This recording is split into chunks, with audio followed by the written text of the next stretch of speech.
Nishant hi అండి, ఆదిత్య గారు. Sir, teaser చాలా బాగుంది. అంటే 90s ఒక ఎక్స్పెక్టేషన్ సెట్ చేశారు, like complete family oriented content అది ఇది అని. బట్ మీ స్పీచ్లో మొత్తం ఇందాక అనిపిస్తుంది టీజర్ ట్రూగా ఇప్పుడు వాట్ ఈజ్ ఎపిక్ అనే దాన్ని రిప్రజెంట్ చేస్తుందా? Because you are trying to ఇంకా ఏదో ఉంటుంది, ఇంకా అది కాదు ఇది కాదు అని చెప్పడానికి ట్రై చేసినట్టు అనిపించింది. ఆ ఎక్స్పెక్టేషన్స్ ఉంటే అనే క్లారిఫై చేయడానికి ట్రై చేస్తున్నాం. మేబీ అంటే నేను ఎంతమంది ఎట్లా ప్రిడిక్ట్ చేస్తారో తెలియదు కదా, నేను కూడా కన్ఫ్యూజ్డ్ ఉండే నేను నైట్ నుంచి ఏం చెప్పాలి, నేను ఎట్లా కన్వే చేయాలని. ఎందుకంటే ఈ స్టోరీకి ట్రైలర్ టీజర్ కట్ చేయడం చాలా కష్టం అండి బేసికల్గా, because it's I have break quite a lot of rules in terms of writing the screenplay wise. So నాకు కూడా టీజర్ ట్రైలర్ క్రాక్ చేస్తున్నప్పుడు చాలా కష్టం అనిపించింది. సో ఇప్పుడు నేను ఇంకొక 5 నిమిషాలు దాని గురించి ఎక్స్ప్లెయిన్ చేసినా నేను కన్వే చేయగలుగుతానా లేదా కూడా నాకు తెలియదు. బికాజ్ 90s గురించి కూడా నన్ను అడిగితే నేను సరిగ్గా కన్వే చేయలేకపోయినా. అది ఒక 5 మంది ఒక ఇంట్లో ఉంటారండి అంటే వెళ్ళిపోంటుండే నన్ను అంతే. సో ఇప్పుడు ఇది కూడా నాకు కష్టమే. But what ever I try but you will definitely enjoy the film and it has quite a lot of family emotions also. అదంతా ట్రైలర్కి పెట్టుకున్నాం. సార్, ఆనంద్ అండ్ అమ్మాయి చేసిన ప్రీవియస్ సినిమా బేబీ చాలా మల్టిపుల్ ఒపీనియన్స్ని ట్రిగర్ చేసింది. సమ్ పీపుల్ ఫిల్మ్ మేకర్ ఏది చెప్పాలనుకున్నారో దాన్ని resonate అయ్యారు, కొంతమంది ఎగ్జాక్ట్లీ ఆపోజిట్గా కూడా ఫీల్ అయ్యారు. ఈ సినిమా అటువంటి స్కోప్ ఏదన్నా ఉంటుందా, లేకపోతే ఏం కన్వే చేయాలనేది చాలా స్ట్రైట్గా కన్వే చేస్తుంది ఆడియన్స్కి? అంటే అది చెప్పలేమండి. ఇప్పుడు అంటే ఇప్పుడు బేబీ డైరెక్టర్ కూడా అట్లా ఇంటెన్షనల్గా వేరే తర్వాత అట్లా జరిగి ఉండొచ్చు అంతే. ఇప్పుడు దీనికి కూడా నేను I can't promise anything, but asking ఈ స్క్రిప్ట్ డైరెక్ట్గా ఉంటుందా, లేకపోతే అటువంటి కన్ఫ్యూజన్కి ఏదైనా స్కోప్ ఇచ్చే కైండ్ ఆఫ్ సబ్జెక్ట్ అని? జస్ట్ అట్లేం ఉండదండి. It is very clear and there it's absolute love story where there is a family emotion involved.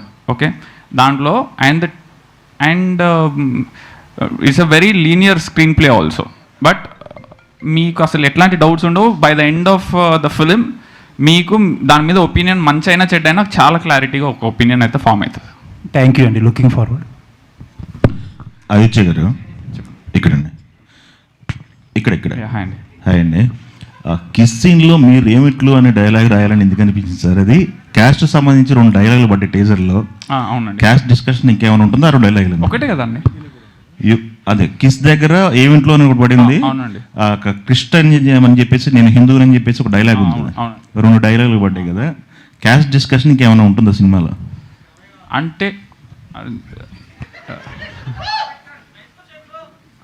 I'm sorry on their behalf, but అట్లా అంటే ఇట్స్ అ వెరీ కామెడీగానే ఉంటుంది. And నేను పెద్దగా మాట్లాడలేను దాని గురించి. You have to wait for trailer to watch. Okay, ఏం demeaning stuff అయితే చాలా క్లీన్ ఫిల్మ్ ఇది.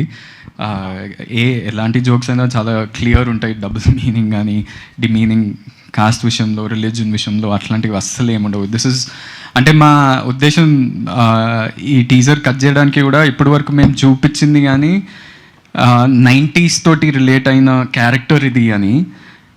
ఇప్పుడు what we're revealing that this boys love story with this girl. So అదే మెయిన్ ఇంటెన్షన్ ఈ టీజర్ కట్ చేయడానికి.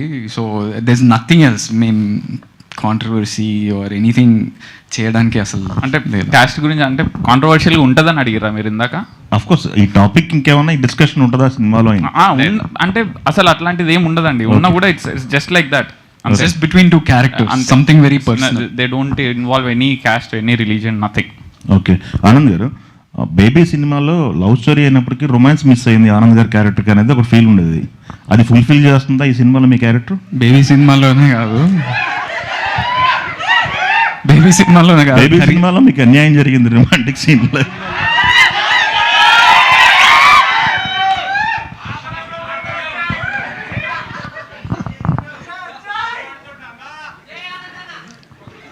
అప్పుడు అంటే అన్యాయం అంటే అప్పుడు నా పిల్లరా అని అరవాల్సి వచ్చింది. ఇప్పుడు పిల్ల నా పక్కనే ఉంది ఈ సినిమాలో. సో అలాంటి ఓకే అండి, ఆల్ ది బెస్ట్. ఆదిత్య గారు, కొన్ని టైటిల్స్ ముట్టుకోవడం చాలా రిస్కీ ఫ్యాక్టర్. కొన్ని టైటిల్స్ ముట్టుకోవడం ఎపిక్ అన్న టైటిల్ ముట్టుకోవడం కూడా అంతే రిస్క్ ఫ్యాక్టర్ అనిపిస్తుంది.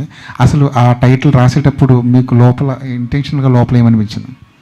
యాప్ట్ అనిపించిందండి. Right, it's absolutely apt and I'm very confident about it. Like when I was writing that story, ఆ టైటిల్ మీదనే డిస్కషన్ కూడా ఉంటుంది సినిమాలో. సో జస్టిఫై 100% అవుతుంది. It's very clear the discussion is all about epic అనే ఒక love story గురించి. దాంట్లో ఎపిక్ అనే ఒక లవ్ స్టోరీ ఎపిక్ ఎప్పుడవుతుంది అనే డిస్కషన్ కూడా ఉంటుంది. సో అది నా point of view. That is the reason Aditi Hasan's POV అనేది కూడా నేను ఎందుకు పెట్టినా అంటే this is absolutely my point of view about society, women, marriage system, love, caste, creed, everything. It's absolutely my point of view and 99% people would justify అవుతారు దాంట్లో. 1% ఇంకా obviously ప్రతి దానికి ఉండేది. మీ పాయింట్ ఆఫ్ వ్యూలో ఒక లవ్ స్టోరీ ఎప్పుడు epic అవుతుంది? సినిమాలు చెప్పినా అండి అదే స్పెషల్గా. And I can't reveal that right now, but మీరు 100% సినిమాలు చాలా క్లియర్గా ఎక్స్ప్లెయిన్ చేసినాం దాని గురించి. పోనీ మీరు చూసిన ఎపిక్ లవ్ స్టోరీలు ఏంటి? నాదే. ఈ సినిమాలో కడలి అని పేరు పెట్టడానికి, ఆదిత్య అని పేరు పెట్టడానికి ఏదైనా ఉపమానాలలాగా ఏమైనా తీసుకున్నారా? అంటే this kind of inspired from my own love story అండి. It was from my school days also. 90s నుంచి కాలే తమ్ముడు. సో ఆబ్వియస్లీ ఇప్పుడు యూకే పోయిన తర్వాత, US పోయిన తర్వాత చాలామందికి ఎట్లా ఉంటుందంటే, యూకే పోయి మేము పార్ట్ టైం చేసి ఎంత కష్టపడ్డారు, అక్కడ అదంతా జోక్లు వేస్తుంటారు, అక్కడ పోయి స్టూడెంట్స్ పైన అదంతా అయిపోయింది. ఇంకా అక్కడ కూడా చాలా లవ్ స్టోరీస్ జరుగుతాయి బేసికలీ. అక్కడ ఉండే దాని మీద ఎవరు ఫోకస్ చేయలేం. ఎంతసేపు ఉన్న యూఎస్కి పోయినా, యూకే పోయినా స్టూడెంట్స్ వాళ్ళ మీద వాళ్ళు జోక్లు వేసేసుకుంటారు.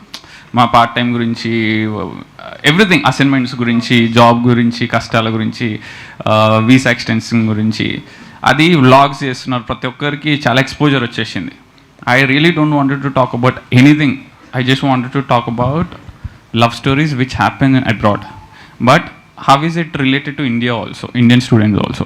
So అక్కడ కూడా వాళ్ళు UK US పోయిన ప్రతి ఒక్కరికి ఏదో ఒక లవ్ స్టోరీ 100% ఉంటుంది. అది ఎట్లా దాంట్లో మోస్ట్ రిలేటబుల్గా ఎట్లా రాయొచ్చు అని చెప్పి రాసిన. And quite a lot of influences in my life also. So మీరు అడిగిన పేరు కదా, పేరు కంటే ఆబ్వియస్లీ యాజ్ ఇట్ ఈస్ పేరు పెట్టలేను కాబట్టి so I change the name. Yeah. Anand గారు, ఆదిత్య కథ చెప్తున్నప్పుడు ఇది నా బయోపిక్ అని మీకు కూడా అనిపించిందని చెప్పారు కదా, ఆ తర్వాత ఏమైనా డిస్కషన్ జరిగిందా మీ ఇద్దరి మధ్య? అంటే కథ అయిపోయిన తర్వాత, కథ నేరేషన్ అయిపోయిన తర్వాత ఎలాంటి డిస్కషన్ జరిగింది?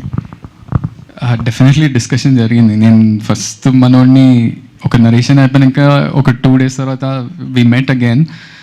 నేను ఇమీడియట్లీ అడిగిన క్వశ్చన్, అరే నన్ను ఎందుకు అనుకుంటున్నారా ఈ రోల్కి, నేను ఇలాంటి కామెడీ కానీ ఇలాంటి character, what is the kind of acting you expect, అట్లాంటి డిస్కషన్ ప్రతి సినిమాకి జరుగుతుంది.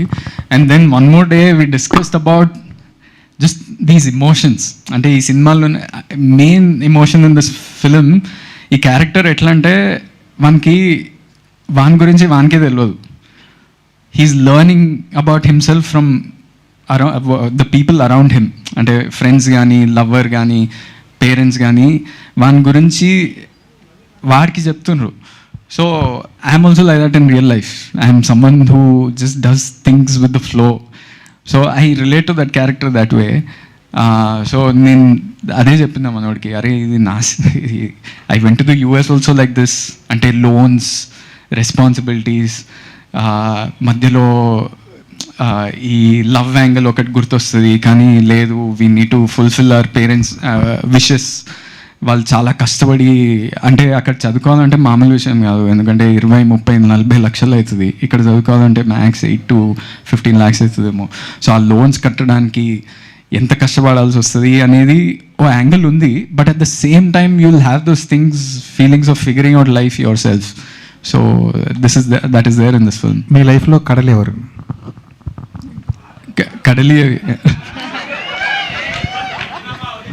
నేను ఎప్పుడైనా పెళ్లి చేసుకుంటే అప్పుడు తెలుస్తుంది నా కడలి ఎవరో. ఆనంద్ గారు, ఇక్కడ అంటే ఈ సినిమా మీ క్యారెక్టరైజేషన్స్ వస్తున్నారు, సినిమాలు చేస్తున్నారు, కానీ బట్ ట్రెండీగా ఒక లవ్ స్టోరీ ఇప్పటి యూత్కి కనెక్ట్ అయ్యేలాగా చాలా, అంటే ఇది మీకు రావడం అనేది ఎట్లా ఫీల్ అవుతుంది, మీ వరకు రావడం అనేది? అలా నేను చాలా లక్కీ అఫ్ కోర్స్. అండ్ ఇప్పటి వరకు నేను ఒక సినిమా కోసం వెతకాలి అనే సిచ్యువేషన్ అయితే రాలేదు. నేను దొరసాని అప్పటి నుంచి నాకు ఏదో విధంగా మంచి సినిమాలు, మంచి డైరెక్టర్లు రావటం, నాతో డిస్కషన్ చేయటం. నేను కొన్ని సినిమాలు రిజెక్ట్ చేసినా అవి మంచి సినిమాలు అయినాయి అంటే ఐ ఫీల్ దట్ అరే వీళ్ళు నా గురించి ఆలోచిస్తున్నా అంటేనే I'm adding some value. So అలాంటిది నేను ఆదిత్యకి ఏం, బికాజ్ ఆదిత్య నేను ఆల్రెడీ ఆ పాటికి 90s చూసిన. నేను మిడిల్ క్లాస్ మెలడీస్ అనే సినిమా ఒకటి చేసిన. సో 90s చూసినప్పుడు I felt the same. Middle class melodies చేసినప్పుడు ఏ ఫీలింగ్ కలిగిందో 90s అయితే నేను ఇంకా ఎక్కువ రిలేట్ అయినా. సో మనోడు రావటం అండ్ రిలేటబిలిటీ అనే ఫ్యాక్టర్ చాలా అనిపించింది. And I don't know Aditya went to UK, studied and all of that. So I related even more. నేను కూడా యూఎస్కి వెళ్ళి చదువుకొని మళ్ళీ జాబ్ చేసి రిటర్న్ వచ్చిన. So I feel special to get this character. Aditya గారు అండి, అంటే ఇది ఫస్ట్ సెమిస్టర్, దీని తర్వాత చాలా ఉన్నాయని చెప్పేసి అన్నారు. లైఫ్ స్టోరీస్ లాగానే ఉంటాయా? ఇది అంతవరకు అంటే ఒక కాలేజ్ లైఫ్ వరకు ఉంటుందా, జాబ్ లైఫ్ వరకు ఉంటుందా, ఎక్కడ స్టాప్? కాలేజ్ లైఫ్ వరకు ఉంటుందండి. దీని తర్వాత okay, then is the final semester. ఈ సినిమాకి సెకండ్ పార్ట్ ఉంటుంది. Okay, yeah, right. Aditya and so Sitara బ్యానర్కి కొంచెం చిన్న సినిమాల విషయంలో స్పెసిఫిక్గా మ్యాడ్, టిల్లు లాంటి సినిమాలతో it had a good lineage. సో ఇప్పుడు ఎపిక్ కూడా అదే లీనియేజ్లో కంటిన్యూ అవుతుందా?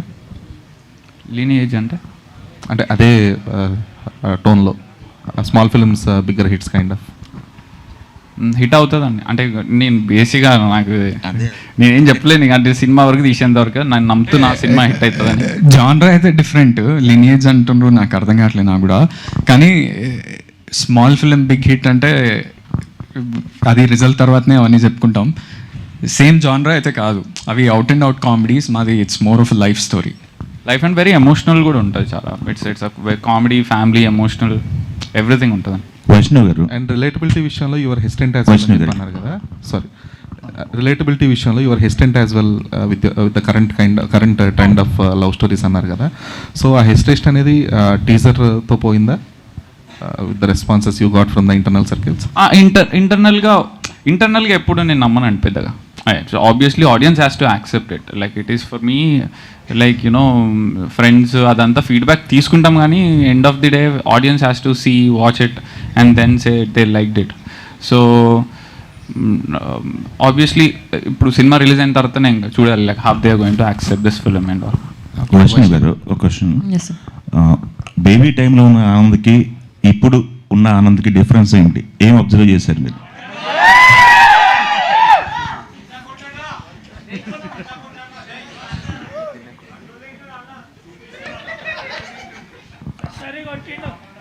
అప్పటికి ఇప్పటికి సేమే, కానీ ఇప్పుడు మాకు యాక్టింగ్లో ఇంకా ఎక్కువ కంఫర్ట్ జోన్ వచ్చేసింది. సో నాకు అప్పటికంటే ఎక్కువ ఇప్పుడు తెలుసు. ఓకే, మీకు ఇప్పుడు తెలుసు అన్నారు కదా, మీకు ఇప్పుడు ఈ సినిమాలో చేస్తున్నప్పుడు ఆనంద్ గారితో చేస్తున్న సీన్లు కానీ ఇష్టపడి చేసినవి, కష్టపడి చేసిన సీన్లు అన్నీ ఆన్ లొకేషన్లో ఉంటాయి కొన్ని, అట్లాంటివి ఏమైనా ఉన్నాయా? కష్టపడి చేసిన సీన్లు అయితే ఏం లేవు, అన్నీ చాలా మేము ప్రాక్టీస్ చేసేసుకొని మాకు ఆ కంఫర్ట్ ఉంది కాబట్టి ఫస్ట్ నేను ఇది చేస్తా, సెకండ్ నువ్వు ఇది చేయి, ఓకే దానికి నేను ఇది చేస్తే బాగుంటుంది. సో ఆ డిస్కషన్స్లో మాకు ఆ కష్టం అన్నప్పుడు అనిపించలే. Okay, also Vaishnavi you needed image change over as well కదా పోస్ట్ బేబీ తర్వాత. So epic can be that image change over was needed for you post baby for Vaishnavi. No, I'm also asking to say. Like image change over for whom? For her. According to whom? In the audience perspective కావచ్చు. అంటే character బట్టి career అంతా ఒక image maintain చేద్దామని ఉండదు. అంటే like how who can gauge that? What is the image? No, she needed that. Like who confirms that? Not that specific. what kind of image she has? Who confirms it? See, I feel The like kind of responses she get from the I think audience. she has been getting a very good response. She needed a change కదా. this film will definitely get that whole positive response. అంటే బేబీలో already acting అంతా మెచ్చుకున్నారు. She shouldered that film, అంటే she scared of saying it, I'm saying it, she shouldered that film so well. ఇప్పుడు కూడా అలాంటి strong character రావటం, అంటే first of all strong female characters రావటమే వెరీ రేర్. అంటే ఇయర్లో కొన్ని వస్తాయేమో. అలాంటిది ఇన్ స్పాన్ ఆఫ్ 3 years 2 తనకి రావటం, I think she also should feel special. I hope you are. But this character is superbly written and superbly performed, superbly designed as well visually and everything. So me run image makeover అంటే ఇక్కడున్న ప్రతి ఆడియన్స్కి ఆనంద్ అంటే వాళ్ళ మైండ్లో ఒక different opinion ఉంటుంది, same opinion అయితే ఉండదు కదా. అది ఏ యాక్టర్కైనా ఉంటుంది. So we don't control image, we make movies and you control the opinion that you have on us. Anand garu, ఇక్కడ విజయ్ గారు కెరీర్ స్టార్టింగ్లో కూడా అన్నయ్య గారు కూడా కామన్ మ్యాన్ లాగా ఉండే సబ్జెక్ట్స్ ఎంచుకునేవారు, అలాంటి పాత్రలు చేయడానికి కాస్త ఎక్కువగా ప్రియారిటీ ఇచ్చేవారు. ఇప్పుడు ఆయన బిగ్ టికెట్ మూవీస్కి వెళ్ళిపోయారు. సో ఆ లోటుని మీ వైపు నుంచి తీర్చాలి అని చెప్పేసి, అంటే మీకు అలాంటి ఇంట్రెస్ట్ ఉందా? అన్నయ్య మీరు డిస్కషన్ ఎట్లా ఉంటుంది మీ కామన్ మ్యాన్ రోల్స్ నుంచి చేయటం? అట్లా డిస్కషన్ పర్టికులర్లీ ఏమి ఉండదు. అంటే నేను ఇలాంటి సినిమాలు చేయాలనుకుంటున్నా అనేది ఉండదు. బట్ యాక్చువల్లీ నాకు ఎప్పుడూ ఓవర్ ద టాప్ క్యారెక్టర్స్ ఏం రాలేదు. నాకు వచ్చేవి అన్నీ కూడా అంటే నాకు ఏదైనా రిలేటబుల్ ఫేస్, ఒక బాయ్ నెక్స్ట్ డోర్ ఫేస్ ఉంది కాబట్టి నాకు అలాంటి క్యారెక్టర్స్ వస్తాయి. కానీ బాయ్ నెక్స్ట్ డోర్లోనే 1 million స్టోరీస్ చెప్పొచ్చు. So I'm happy that I'm able to do those films. Vaishnav garu, యాక్చువల్గా ఇప్పుడు అమ్మాయిలంతా సో ఆధునిక యూత్లు అనేవాళ్ళు మగాళ్ళని డామినేట్ చేస్తూ అంటే వీళ్ళకన్నా ఎక్కువగా బయట తిరుగుతున్నారు, అంటే బయట వాళ్ళకి నచ్చినట్టుగా వాళ్ళు బతకగలుగుతున్నారు. మీన్స్ అంటే ఇంతకుముందు కన్నా ఇప్పుడు ఇండిపెండెంట్గా ఓపెన్గా ఉండగలుగుతున్నారు కదా. సో మీరు తీసుకున్న బ్యాక్డ్రాప్ కూడా అది ఇంకా చాలా అడ్వాన్స్డ్ ఇదిలో ఉండే ఏరియా, అంటే లండన్, యూకే అదంతా. సో దీంట్లో మీ క్యారెక్టర్ అనేది ఎంతవరకు మన ఈ సొసైటీకి రిలేటబుల్గా ఉంటుంది ఈ దీనికి? అమ్మాయిలు ఇండిపెండెంట్గా ఉండాలి కదా సార్. ఈ సినిమాలో కూడా ఆ అమ్మాయి ఇండిపెండెంట్గా ఉంటుంది, మరీ ఓవర్ బోర్డ్ అట్లే ఉండదు. ఆ అమ్మాయికి లైఫ్కి, ఆ అమ్మాయి లీడ్ చేసిన లైఫ్కి ఎంతవరకు ఫ్రీడమ్ కావాలనుకుంటుందో అంతే ఉంటుంది. సో ఈ కడలి లాంటి అమ్మాయిలు కూడా చాలామంది బయట ఉన్నారు. అది ఈ సినిమా చూసిన తర్వాత మీకే అర్థమవుతుంది, అరే ఆ అమ్మాయి కూడా ఇట్లనే కదా అని. So yeah. సో డైరెక్టర్ గారు, యాక్చువల్గా అంటే ఎప్పుడు లవ్ స్టోరీస్ సంబంధించి బాయ్స్ లవ్ స్టోరీస్ పోర్ట్రే చేస్తున్నప్పుడు అమ్మాయిని అంటే అమ్మాయిని కొంచెం అంటే అబ్బాయి విక్టిమ్ లాగా అమ్మాయి తరపు నుంచే జరిగింది అన్నట్టు చూపిస్తుంటారు మామూలుగా. ఈ సినిమాలో మీరు ఎవరి పాయింట్ ఆఫ్ వ్యూలో చూపించారు? ఇద్దరి పాత్రలకి ఎలా న్యాయం చేశారు, మేల్ ఫీమేల్? ఎవరి పాయింట్ ఆఫ్ వ్యూలో ఉండదండి సినిమాది. Basically both, it balance both. So basically మీరు ఏ పర్స్పెక్టివ్లో అడిగారో నాకు కొంతవరకు అర్థమైంది. So basically if there is ఒక రిలేషన్షిప్లో ఒక అమ్మాయి ఒక అబ్బాయి ఉంటే అక్కడ ఏదైనా ఒక అమ్మాయి వల్ల తప్పు జరిగితే you can't blame the whole gender. Okay, one particular సిచ్యువేషన్లో ఒక అమ్మాయి చేసింది, ఒక అబ్బాయికి ఒక అమ్మాయి మధ్యలో ఒక అబ్బాయి తప్పు చేస్తే that particular boy or a man made a mistake. It's not, you can't just put it to a gender. Got it? So ఇక్కడ I'm not taking any side. It's very clear. And ఇప్పుడు బాగా famous కదా red forest, green forest, red flag, green flag. వీళ్ళిద్దరూ green ఫారెస్ట్లు సినిమాలో. వీళ్ళిద్దరు సైడ్కి వెళ్ళి మీరు ఇట్లా మచ్చబెట్టడానికి ఏముండదు. ఇద్దరు పర్ఫెక్ట్ ఉంటారు సినిమాలో, ఒక్కరు కూడా ఏం తప్పు చేయరు. అకార్డింగ్ టు మీ అది తప్పు కాదు. అంటే అన్న నన్ను చూడగానే విక్టిమ్లా అనిపిస్తుంది. ఎందుకన్నా అట్లా చేస్తారు? మంచలమే అన్న మేమంతా. మీ క్యారెక్టర్ కూడా ఇప్పుడు మీరు ఈ సినిమాలో చూస్తే ఆధునిక అంటే ట్రెండీ ఇదిలా కనిపించారు, ప్లస్ మీరు గొంగడి అది కూడా వేసుకొని ఒక ఇదిలో కనిపించారు. సో ఈ వేరియేషన్ అనేది ఎలా ఉంటుంది మీ క్యారెక్టర్? అది సినిమాలో ఉండదండి. సినిమాలో బేసికల్గా ఆయన దాంట్లో సినిమాలో Goreti Venkanna Gaddar especially Telangana folk fan. So దాన్ని చెప్పడానికి సినిమాలో మేము ఒక అనౌన్స్మెంట్ వీడియో చేసినాం. ఆ వీడియో సినిమాలో ఉండదు, జస్ట్ ఆ క్యారెక్టరైజేషన్ అదంతా చూపించడానికి చేసిన వీడియో. ఆ క్యారెక్టర్ ఇన్నర్ రిప్రజెంటేషన్ ఆ కాస్ట్యూమ్ ద్వారా చూపించినాం అంతే. అది సినిమాలో వేరేలా ఉంటుంది అంతే. ఆనంద్ బ్రో, అదే మీకు సినిమాకి గ్యాప్ వస్తుంది. ఇప్పుడు కూడా 2 years అబో అయింది. ఎందుకు రీజన్ ఏంది ఇంత గ్యాప్ రావడానికి? అంటే కొన్ని యూ కాంట్ కంట్రోల్ ఎవ్రీథింగ్ కదా, కొన్ని అట్లా జరిగినాయి. బట్ యాక్చువల్లీ ఈ సినిమా ఒకటి అయిపోయింది, తక్షకుడు అనే సినిమా ఒకటి అయిపోయింది, ఇంకో సినిమా కూడా సగం అయిపోయింది. So all of those films will come out now. త్వరలో యాక్చువల్లీ 3 years అయిపోతుంది బేబీ వచ్చి. So I mean I'm happy, I'm getting so many movies, I'm not complaining. More than volume of films I want to do good films, అంతే. రష్మిక మీ ఇంట్లోకి వచ్చాక మీలో వచ్చిన మార్పు ఏంటి మీ ఫ్యామిలీలో? ఏంటిది? రష్మిక మీకు ఇంట్లోకి వచ్చాక మీ ఫ్యామిలీలో వచ్చిన మార్పు ఏంటి? చాలా అంటే అఫ్ కోర్స్ చాలా positive energy she always carries, she's a very supportive person. So తను వచ్చినాక ఇంకా ఇంట్లో లైక్ దట్ ఫీలింగ్, బ్రైట్నెస్ అనేది చాలా పెరిగింది. So yeah, okay, all the best. Thank you. అయితే మీరు అన్ఫినిష్డ్ స్టోరీ అని చెప్పారు. ఆనంద్ ఇప్పుడే బయటికి వెళ్ళి మంచి ఫీల్ తేలుతని చెప్పారు. సాధారణంగా తెలుగు సినిమా అంటే చివరిలో హ్యాపీ ఎండింగ్తో మంచి ఫీల్ వస్తూ ఉంటుంది. ఇక్కడ ఇన్కంప్లీట్ స్టోరీతో ఒక మంచి ఫీల్ ఎలా వస్తుంది? That's a brilliant question. Thank you for asking this. It's a very nice detail that you figured out.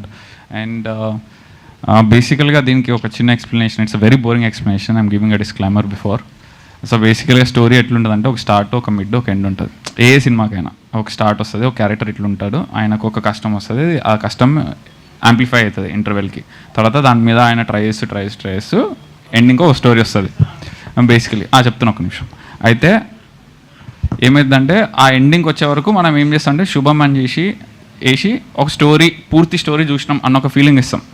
So నేను ఈ సినిమా రాస్తున్నప్పుడు కూడా వాట్ ఐ ఫెల్ట్ వాజ్, ఇప్పుడు 90s చూసినా కూడా when I was writing I don't wanted to put one ending to a film because there are love stories. That is the reason it has 2 parts. One, love స్టోరీస్లా కానీ లైఫ్లో కానీ ఒక story, ఒక అమ్మాయిని చూస్తాం, నచ్చుతుంది, పెళ్లి చేసుకోవాలి అంటే అమ్మాయి మనం తిరిగి లవ్ చేస్తే చాలనుకుంటాడు.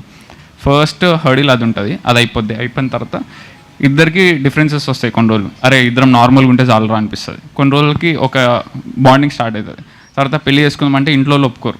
సో మళ్ళీ అదొక జర్నీ స్టార్ట్ అవుతుంది. తర్వాత వాళ్ళిద్దరూ ఇంట్లో ఒప్పించుకొని పెళ్లి చేసుకున్న తర్వాత వాళ్ళ లవ్ స్టోరీ ఎండ్ అయిపోయిందని మీ ఫీల్ అవుతారా? లేదు కదా, కంటిన్యూ అవుతుంది. So you can't tell that till they die. Your stories will never end. So that is what I wanted to tell through this film, that there is no ending to love when it is an unfinished story. మన స్టోరీలు అన్నీ కూడా death తోటే end అవుతుంది కదా, because life అనేది it goes on and on. So that's what saying. One personal question, చాలా డీప్గా చెప్పారు ఆన్సర్. మీరు కనీసం 2-3 సార్లు అలా పడి ఉంటే కానీ జరిగి ఉండదు. అది మీరు ఎన్నిసార్లు పడ్డారు? ఒక్కటే సార్ అండి. That was one love when I was in UK. That's it. Apart from that, never. Success? It's too personal. Cinemas talk. Aditya గారు, ఇక్కడ లండన్ పోతా ఎక్సైజ్ చేస్తా అనే విధంగా ఇంపాక్ట్ క్రియేట్ చేసేలా ఉంది టీజర్. రేపొద్దున యూత్ అంతా అదే చెప్పేలాగా. అయితే నా క్వశ్చన్ ఏంటంటే, యాక్చువల్గా టీజర్లో ఆదిత్య పేరెంట్స్ని చూపించారు. అయితే ఎంత పార్ట్ షూటింగ్ లండన్లో ఉంటుంది, ఎంత పార్ట్ అక్కడ ఇండియాలో ఉంటుంది? అది మెజారిటీ ఆఫ్ సినిమా లండన్లోనే ఉంటుంది. అంటే we shot for 45 days in London. So చాలా మటుకు సినిమా లండన్లోనే ఉంటుంది. అంటే 90% సినిమా లండన్లోనే ఉంటుంది. ఆదిత్య పేరెంట్స్ లండన్ రావడం అది ఇంకా నేను రాయలేదండి. All the best. Thank you అండి. ఆనంద్ గారు, సో బేసిక్గా బేబీ మూవీలో సెకండ్ హీరో కొంచెం లాస్ట్లో విలన్ క్యారెక్టరైజేషన్ ఇట్లా చూపించారు. అంటే సినిమాలో విలన్ లేరు, లవ్ ఫెయిల్యూర్ అవ్వడానికి వన్ ఆఫ్ ద రీజన్ అట్లా అని చెప్పి చూపించారు కదా బేబీ మూవీలో. సో ఈ మూవీలో మీకు ఎవరైనా ఆ టైప్ ఆఫ్ క్యారెక్టరైజేషన్స్ ఏదన్నా ఉంటాయా? వన్ థింగ్, బేబీ సినిమాలో కూడా ఎవ్వరు విలన్ కాదు. నేను విలనే, తను విలనే, విరాజ్ కూడా విలనే. మేము మా లైఫ్ని డిస్ట్రాయ్ చేసుకున్నాం డెసిషన్ మేకింగ్ వల్ల. ఈ సినిమా అలాంటి క్యారెక్టర్ ఏం లేదు. ఇది just personal love story between 2 people. వాళ్ళు ఎలాంటి సిచ్యువేషన్స్ ఎదుర్కొన్నారు, దాని నుంచి ఎలా బయటకు వచ్చిండ్రు, ఏం డెసిషన్స్ తీసుకున్నారు, ఏం రెస్పాన్సిబిలిటీస్ ఉన్నాయి లైఫ్లో అనేది. అండ్ అట్లాంటిది అయితే ఏం లేదు. Thank you media. మీ ప్రశ్నలకి ఇంతటితో ఈ కార్యక్రమం ఇక్కడితో సమాప్తం. టీజర్ని హ్యాపీగా ఎంజాయ్ చేయండి. దాని తర్వాత ఇంకొక